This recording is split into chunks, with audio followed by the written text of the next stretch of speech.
Uh, Good morning, gentlemen. I'm K.S. Kavya, and I'm speaking from the state of Jammu and Kashmir. Um, I covered the area extensively from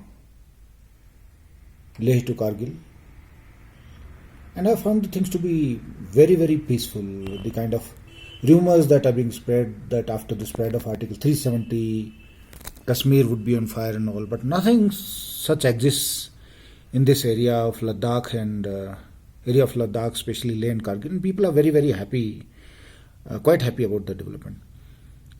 The people of Leh are very jubilant about it, and the people of Kargil are also very satisfied. Wherein, despite the fact that Kargil has got 55% of the population is Shia Muslims. Now, the word Shia Muslim,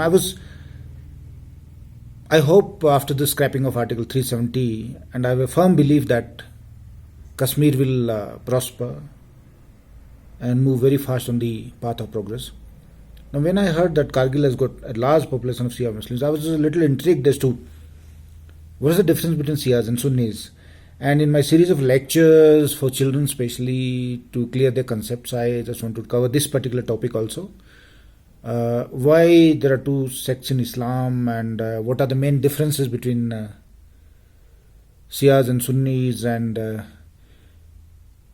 why the Shias and Sunnis have a hostile feeling towards each other. Anyway, gentlemen, the dissension dates back to the year 632 AD when Prophet Muhammad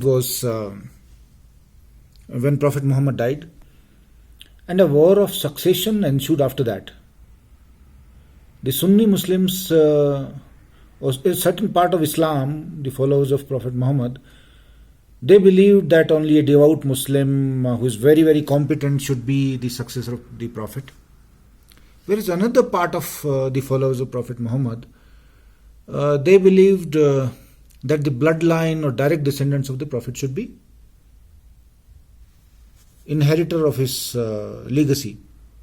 Now, those who believed that a competent person, a devout Muslim alone, should be the inheritor of legacy of Prophet Muhammad, they installed Abu Bakr as his successor, and they were known as Sunnis. Whereas the other part of followers of Prophet Muhammad who believed that direct bloodline or descendants of the Prophet should be inheritor of his legacy, they installed Prophet Muhammad's cousin and son-in-law, Ali ibn Ali Talib. I repeat the name, Ali ibn Ali Talib. In short, we can call him Ali also, is Prophet Muhammad's successor, and they were known as Shias. Now, this difference of belief became the cause of dissension gradually. The Sunni Khalifa or Abu Bakr and his subsequent successors, they were able to subjugate the Shias for almost 2 generations. But somehow the great grandson of Prophet Muhammad, or grandson of Ali, his name was Hussein, he refused to accept the suzerainty or sovereignty of the Khalifa or the Sunnis. He in fact revolted against the suzerainty of the Khalifa. A battle ensued between Hussein, his followers, and the followers of Sunni Islam at a place known as Karbala in Iraq. In that battle, Hussein was martyred, and that particular day of martyrdom is being celebrated by the Shia Muslims as Muharram. You must have seen tajias are taken out, a lot of self-flagellation, beating of the chest, beating of the back with iron chains, hands, etc. takes place, even to the extent of bleeding. So that is what Muharram is, and they the Shias, they celebrate as a day of martyrdom for Hussein. They even chants sounds like "Hi Hussein, hum nahi the." It's a show of solidarity with the martyrdom of Hussein. Now from there, that particular time, the dissension started. And the basis of dissension was belief. The Sunnis believe that there is only one Allah. Sunnis believe in Allah alone, and Muhammad was his prophet. Whereas the Shias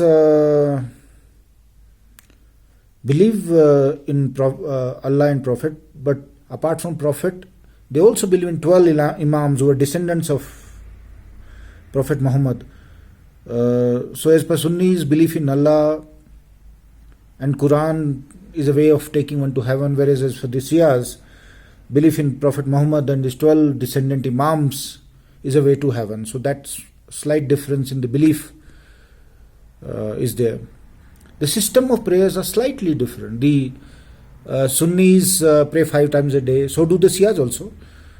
But the prayers of Sunni Muslims are spaced in time. They have got almost equal time between different prayers, 5 prayers. Whereas the Shias, they constrict their 5 prayers into 3 sittings. मतलब 3 sitting में उनकी 5 prayers हो जाती है Shias की. So that minor difference is there. The Sunnis fold their hands in front of their chest when they pray, namaz ada karte time, whereas the Shias keep their hands on their sides while praying. Another minor difference for your information.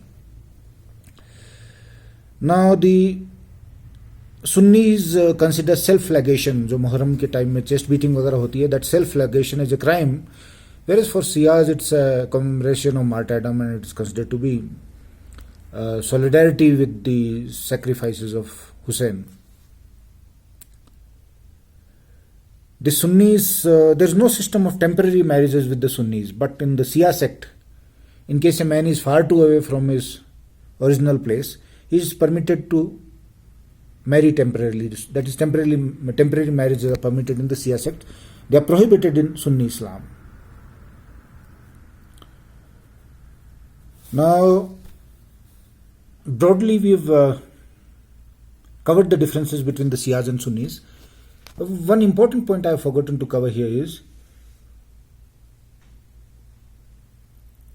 85% of the Muslims are Sunnis. They are spread all the way from Africa, Western Africa to Indonesia. Whereas the Shia sect is concentrated in the center of Middle East. There is mainly in Iraq, Iran and surrounding areas. The Sunnis are 85% of the Muslims, only 15% of the population of Muslims is Shias.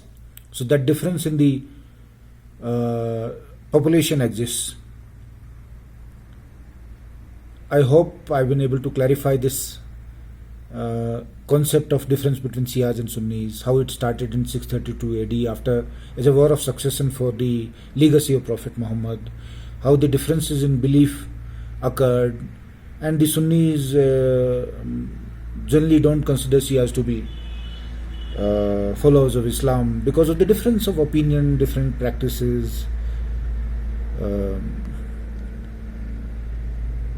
summarize it once again, I'll say the war of succession started in 632 AD after the death of Prophet Muhammad.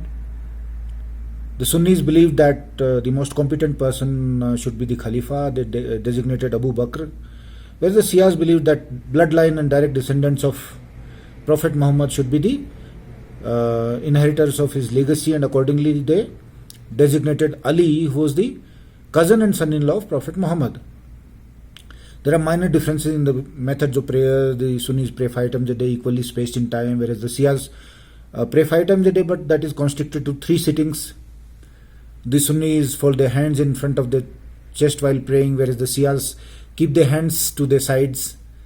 The Sunnis believe that they only believe in Allah and Prophet Muhammad was his prophet or Pagambar, whereas the Shias not only believe in Prophet Muhammad, they believe in 12 Imams also. 12 Imams are also given godly stature.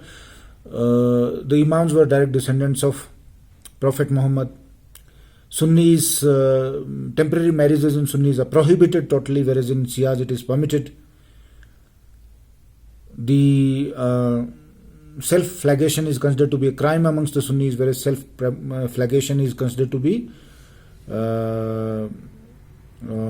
a show of solidarity with Hussein's martyrdom by the Shias.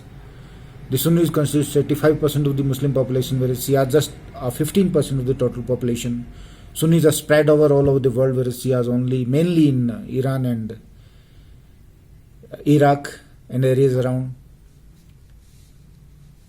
I have tried my best to put things in perspective. I hope you enjoyed the video. Thank you so much. Thank you.